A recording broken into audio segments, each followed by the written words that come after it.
Yeah, in the match against Rezears earlier, Daniel did not look completely himself. Rezears was spectacular. He was really, really impressive. But, yeah, Daniel has another gear to go to, I'm sure of it. And he'll need to do it right now. I don't think Rezears was slumping against Chronic. He looked pretty good. Chronic's just been a different level today in this group. Let's see if Rezears can get another upset win on Daniel.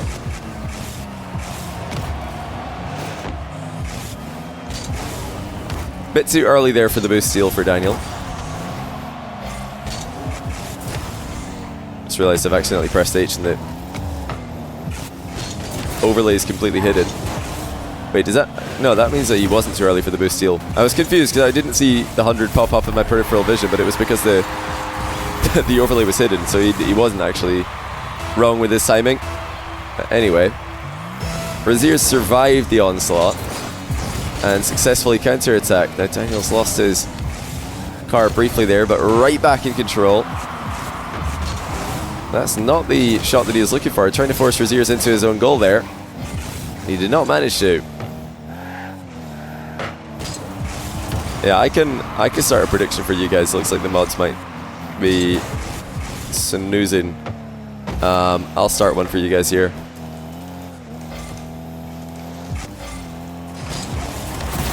You guys can have a couple of minutes. You can kind of cheat on this one.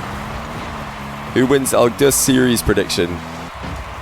Since we've got a long time left in this game, you guys can have 2 minutes to predict the outcome. Whoopty, thanks for the 17-month tier 1. Welcome back to the channel. It's good to have you back. Marnik, thanks to the 11-month tier 1. He says, any Dutchies in this tournament?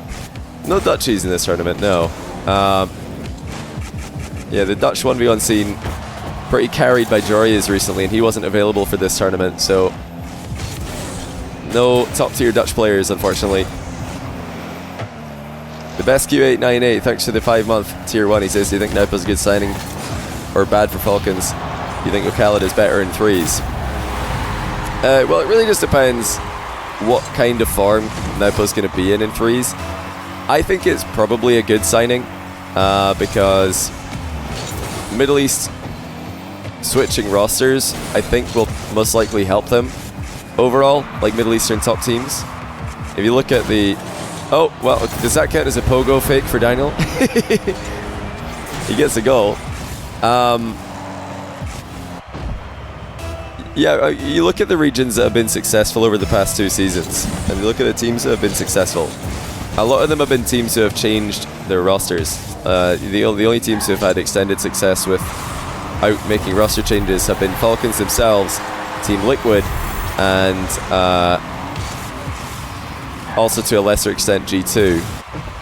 Yeah, G2, they weren't winning in NA at all this season, but they were still there or thereabouts. Yeah, most of the teams who've done well have changed rosters at some point, so I think overall, yes, it has to be a good thing.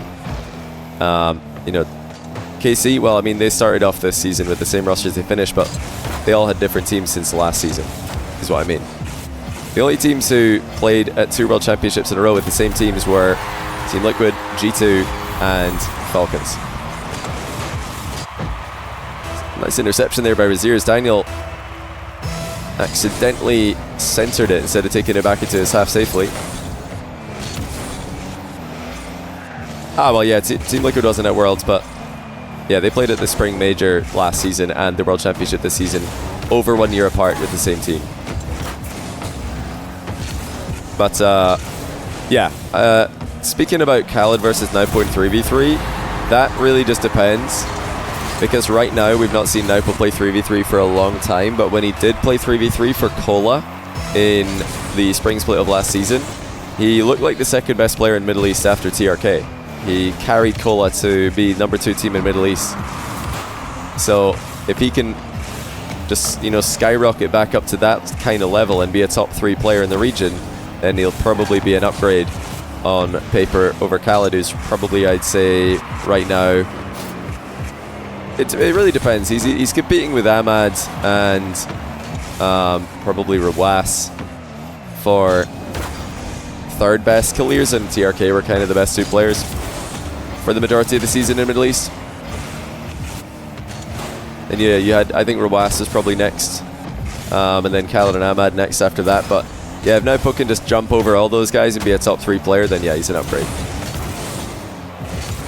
A lot of people are saying stylistically it won't make sense because Falcons don't have a defender anymore, but I spoke about this earlier. I don't think you'd necessarily need a defender or a defensive player in 3v3 anymore. So I don't think that just by default is a true statement. And secondly, I think TRK is very good at doing that if he has to or if he wants to. So I think they're going to have plenty defensive capabilities on the team. Like, defense in Rocket League is more about team play now than individual, goal line talent. You've got obviously a couple of players trying to prove otherwise, namely Rawas. Khaled is another one of them. Very set third man. But yeah, for the most part, the teams who defend the best are the teams who do it as a team, controlling the midfield. Oh, beautiful shot by Daniel. Two-goal gap opens up again.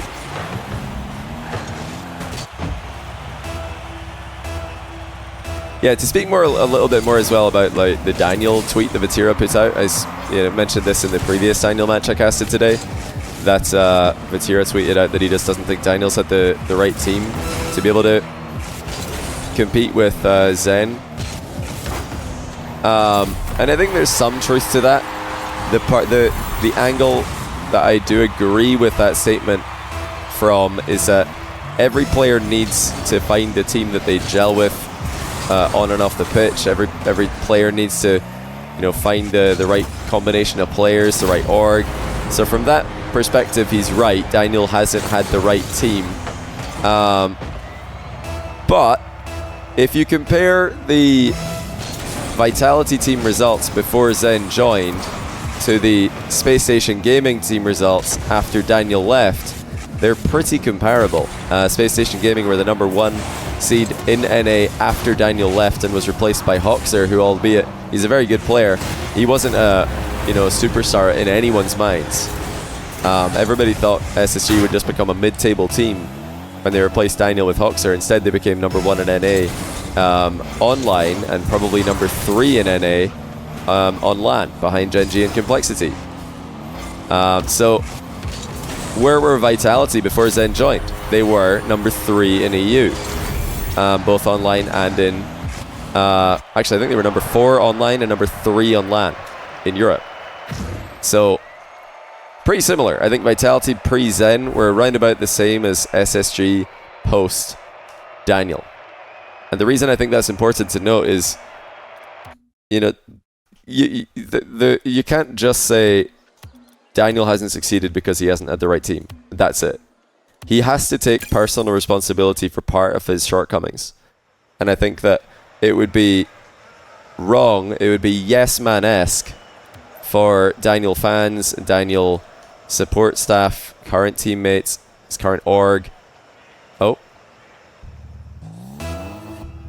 Let's say test here, just in case there's any confusion. Yeah, I think it would do Daniel a disservice to say that all of his shortcomings and all of his failures are because of team issues and none of it is because of his own individual ability. I'm not doubting Daniel's individual skill. I think he's a phenomenal player in 1s, 2s, 3s, whatever it is. But there is no question that he impeded the success of his teams, Space Station Gaming mainly, and now V1, with his play. If you want an example of that, you don't need to look any further than Space Station Gaming versus Carmine Corp fall split Swiss, fall major Swiss stage. Daniel was playing for both teams. I've spoken about this in stream before, so there's no controversy here.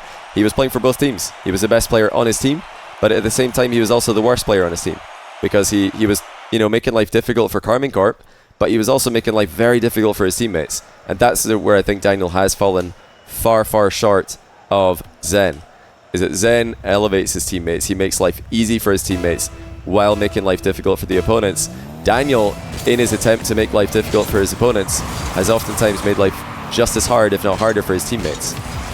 That, for me, is the difference.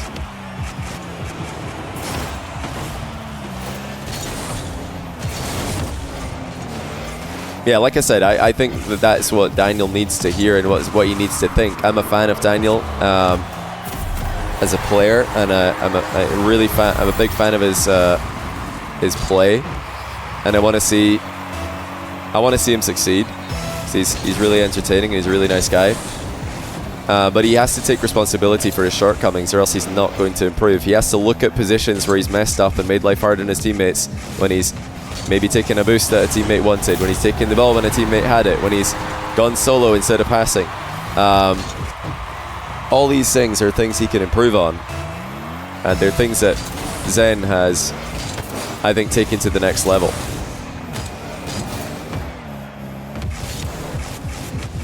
And I mean, you also just have to listen to how Zen comms. If you've ever listened to any comms videos, well, I don't know if they've actually got any Vitality comms videos, but nice save by Rezears. But there are people who've been posting Zen comms and Vitality comms on Twitter, especially from the wildcard stage. Zen says so much. He gives his teammates so much information, and he often repeats information. He'll just keep saying, I have 0 boost, 0 boost, 0 boost, I have, you know, he'll just repeat information. And some people might think that's cluttered and it just floods the comms, but I actually really like it, coming from a background of games that require far more communication than Rocket League does. It can be very helpful to just have your teammate repeat, you know, the same thing 3 times or 4 times, just to make sure that it's getting through to you. Now, I don't think it's very helpful to just say a million different things in quick succession. Like Daniel to be like, I have 1 boost. All right, I'm flipping to mid left. I'm going to hit it back to you. I'm going to go for 50-50. He's back. Like, if you just flood the comms with all that info, that's hard to digest as a listener who's also playing the game. But if you just say, I'll go, I fake, I'll fake, you know, that's a lot easier. So that's, I think, where the comms can be really clutch for Zen, giving his teammates a lot of useful information.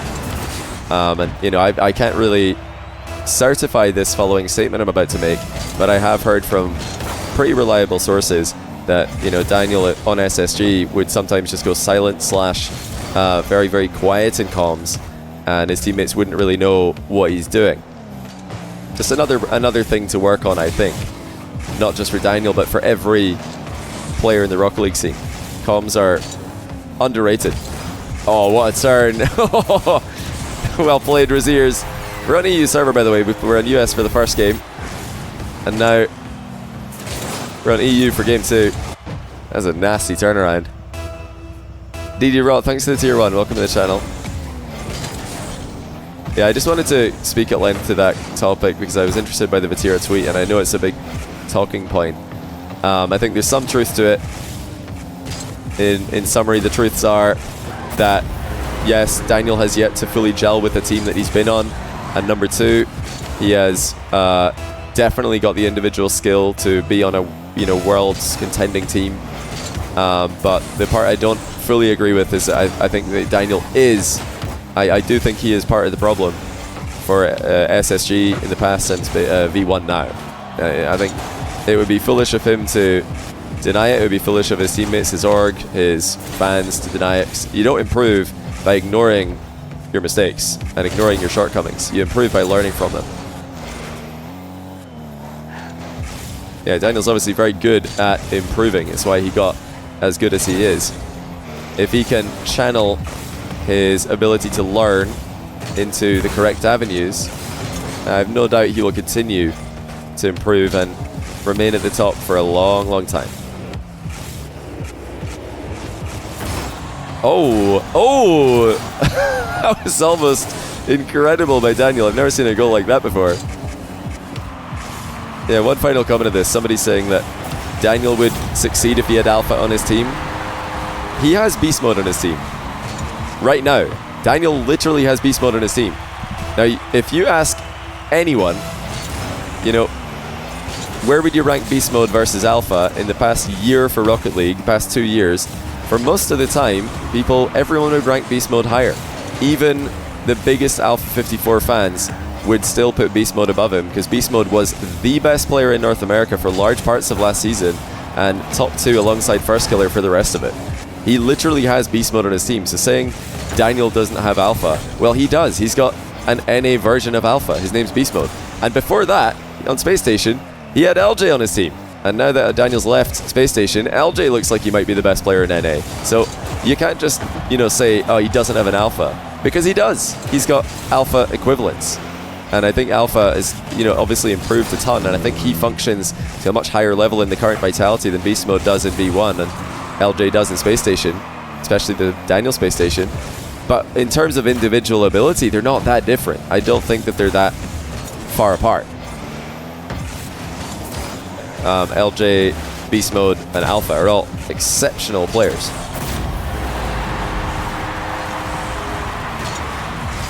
And then, you've got Calm, Redosin, and Arsenal. All very, very similar kind of level as well in the minds of most. So actually, when you look at individual skill, most people would rank the teams very similarly. But the differences are that Vitality just have a far better understanding of how to play Rocket League.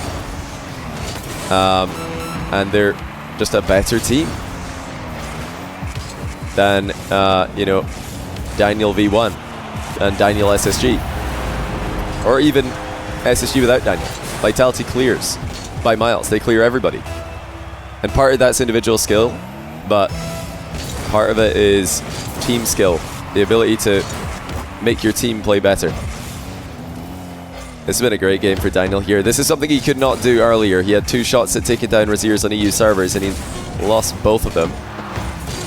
Now, first try, he has done it in the rematch, and that means we're heading over to US East, and Daniel could close out the series right there.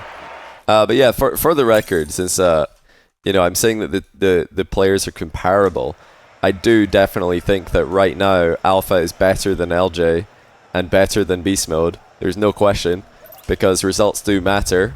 Current form does matter in a game that is heavily dictated by current form and who can show up on the day or in the tournament or in the month.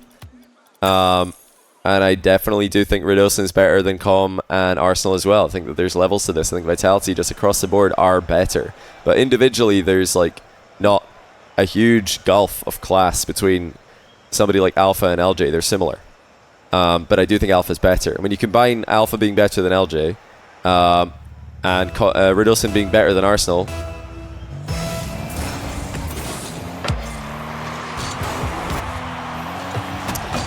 then Zen being better than Daniel, then you have to cumulatively realize that when you've got 3 players who are all better individually than their counterpart, okay, that's a big difference in total. Even if individually the difference isn't that big, it adds up. Then you add in the comms, you add in the confidence, you add in the team play, and that suddenly you've got a huge gulf. That's where Vitality are winning.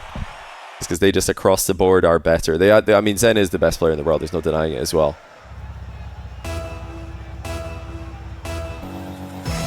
Yeah, I was going to say that's all I want to say. We've talked quite a long time about this topic, but I think it's a very interesting topic, and since this is a rematch, thought we'd talk about that for a while.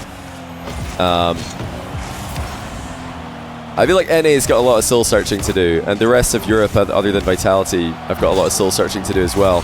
Pretty much, Vitality's probably got the whole Rocket League world scratching their heads, thinking, how on earth do we beat this team? The way to beat them, I think, is to just look at all of the other things that Zen is doing well, not the mechanics. Everybody can see the mechanics. That's obvious. But it's everything else. That's where the real difference is. Yeah, it does help to have Zen mechanics. You can't deny that. It does. It definitely helps to have a player as mechanical as Zen. I tried to warn you all. We all did. Oh man, Daniel's popping off now.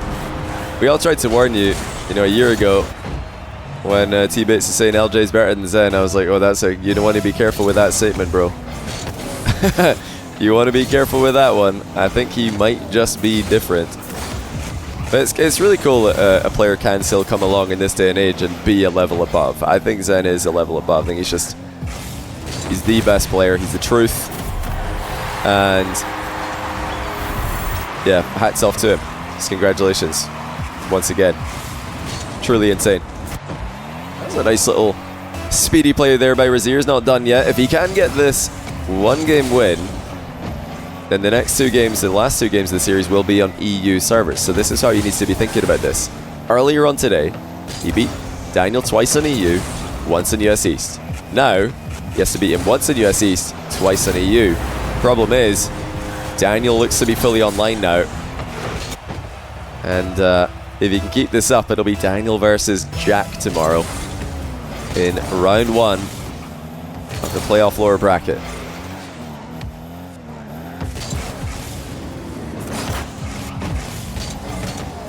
Zen's never really had bad games yet. Well, I mean, he has actually. Zen and Vitality in the first series they played in EU Regional 1 were nothing special. They went to Game 5 against, what was it, AS Monaco? And then they lost a game to Elevate where Alpha looked extremely flat. Redosin looked off. They almost lost to Complexity.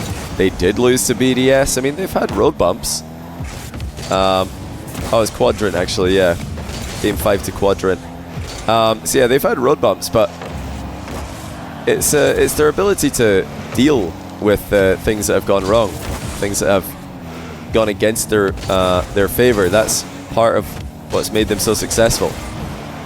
A lot of other Rocket League teams just completely fall apart when things start going against them. They have no way to regain other than going to sleep and waking up the next day on the right side of the bed. You need to be able to regain same day a lot of the time in Rocket League, and look at what Vitality did in Boston.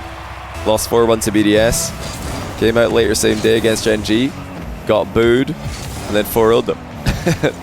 That's a pretty impressive regain. Oh, well, Daniel's completely missed the ball there. That's a chance for Rezears, and he takes it. You can almost see the disbelief of Rezears there in his car language when he realized, oh my goodness, that's the ball. He's just passed it to me. Christmas has come early.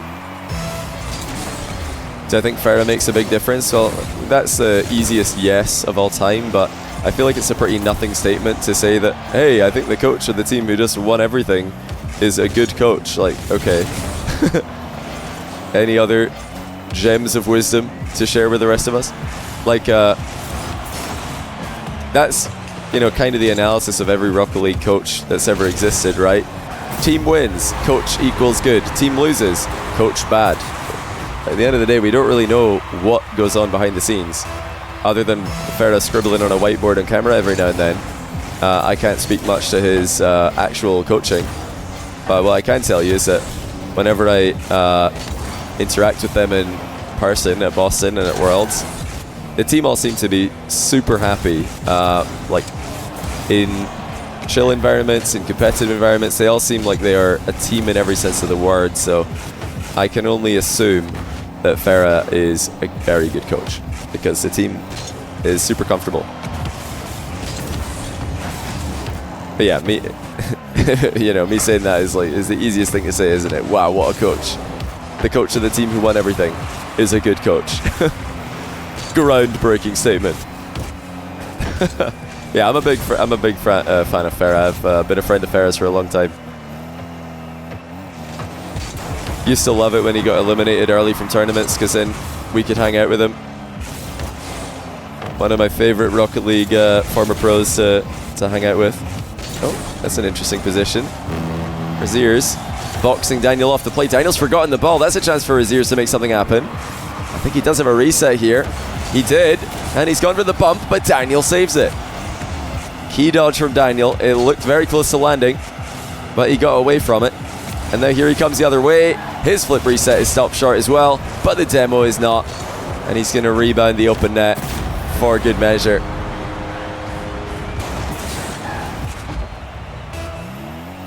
And I was also super happy. I remember I casted Farah's second LAN win.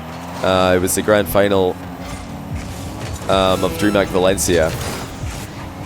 And that was a really cool moment. Farah shot set and fruity. So it didn't always, you know, it was more like a silver lining when he got eliminated that we could hang out with him. It didn't actually want him to get eliminated. I loved seeing Fair succeed. Well, this is going to be revenge for Daniel. Rezears battled bravely, but he could not upset Daniel twice. And in this format, that's sometimes what you have to do. Daniel advances. He'll play against apparently Jack tomorrow in the lower bracket of the playoffs.